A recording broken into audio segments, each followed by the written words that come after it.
सुनसानपुर एक छोटा सा गांव था। इतना छोटा कि अगर कोई बाहर वाला आ जाए तो पूरा गांव उसे देख ले। दिन में यह गांव बिल्कुल सामान्य लगता था। खेत, पीपल का पेड़, मिट्टी के घर और बीच में एक पुराना कुआं। लेकिन रात होते ही गांव बदल जाता था। शाम ढलते ही हर घर के दरवाजे बंद हो जाते, कुत्ते भौंकना छोड़ देते और कोई भी इंसान अपना नाम जोर से नहीं बोलता था, क्योंकि गांव में सामान्य थी, जो रात में नाम पुकारे उसकी आवाज कोई और भी सुन लेता है। कहते हैं करीब 40 साल पहले सुनसानपुर में कमली नाम की एक औरत रहती थी।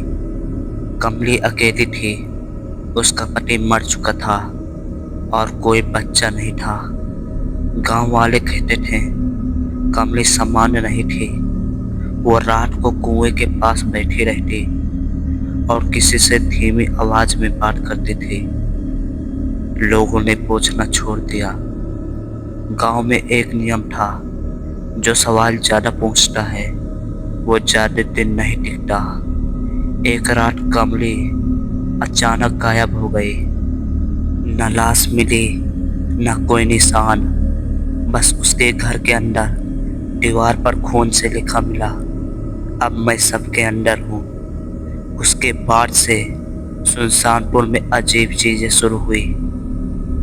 रवि शहर से आया एक लड़का सरकारी काम से सुनसानपुर पहुंचा।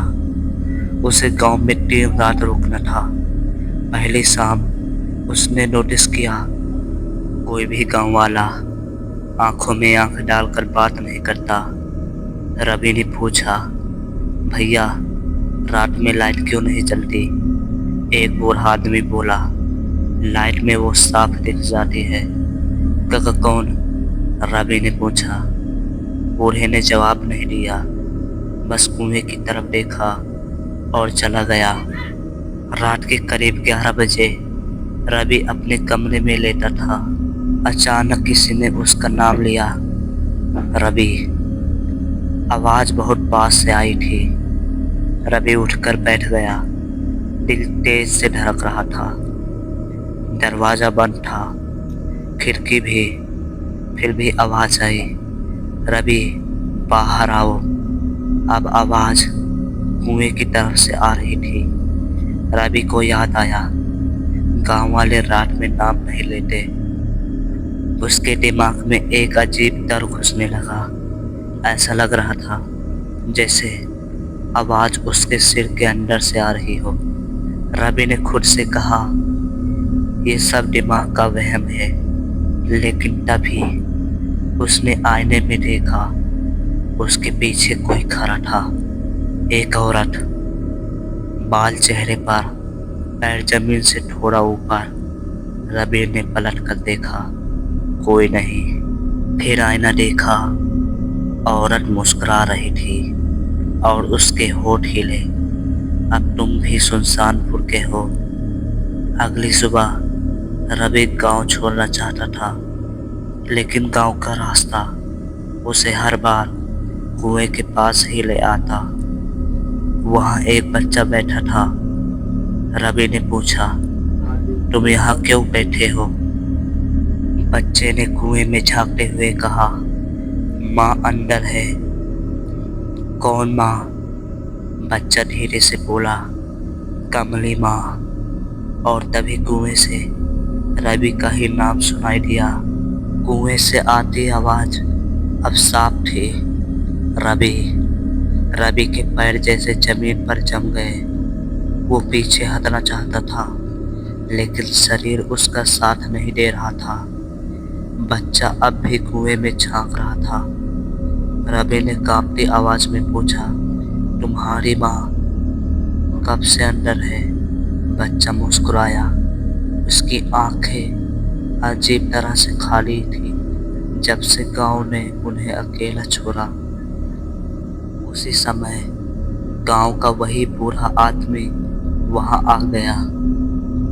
उसने रवि का हाथ पकड़ा और कहा, अगर जिंदा रहना है तो पीछे मत देखना। दोनों तेजी से चलने लगे। चलते चलते बूढ़ा आदमी बोला, कमली बुरी नहीं थी, बुरी थी हमारी चुप्पी।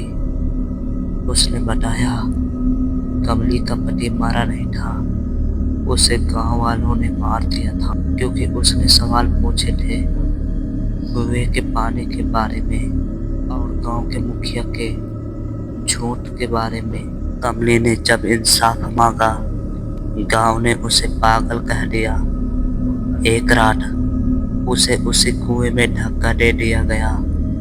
मरते समय उसने बस इतना कहा, मैं जाऊंगी नहीं, मैं सबके अंदर रहूंगी। रवि को अब समझ आ रहा था, गांव में कोई आत्मा नहीं घूमती, गांव खुद एक आत्मा बन चुका था। हर घर, हर आदमी, हर बच्चा कमली की याद से भरा हुआ। इसलिए लोग आंखों में आंख डालकर बात नहीं करते, इसलिए रात में नाम नहीं लेते, क्योंकि नाम लेने से याद जाग जाती है। रात को रवि को बुखार चढ़ गया। उसके सपने में पूरा गांव कुएं के अंदर था और कमली ऊपर खड़ी थी। उसने पूछा, अगर सच पता चल जाए तो क्या तुम चले जाओगे? रवि चुप था। कमली मुस्कुराई, नहीं जाओगे, कोई भी सच जानकर नहीं जाता। सुबह रवि की आंख खुली। वो अपने कमरे में था, सब कुछ शांत था। उसने राहत की सांस ली, लेकिन तभी उसने देखा उसके हाथ पर मिट्टी लगी हुई थी और नाखूनों के अंदर गीली काली मिट्टी। वो बाहर भागा। गांव के बाहर सड़क थी, लेकिन उस पर लिखा बोर्ड बदला हुआ था, सुनसानपुर में आपका स्वागत है। नीचे छोटे अक्षरों में, जो जान गया वो यही रह गया। कहते हैं आज भी सुनसानपुर में एक नया आदमी रहता है, जो दिन में चुप रहता है और रात में कुएं के पास बैठकर किसी से धीमी आवाज में बात करता है। गांव वाले कहते हैं वो कमली नहीं है, लेकिन अब वो अकेला भी नहीं।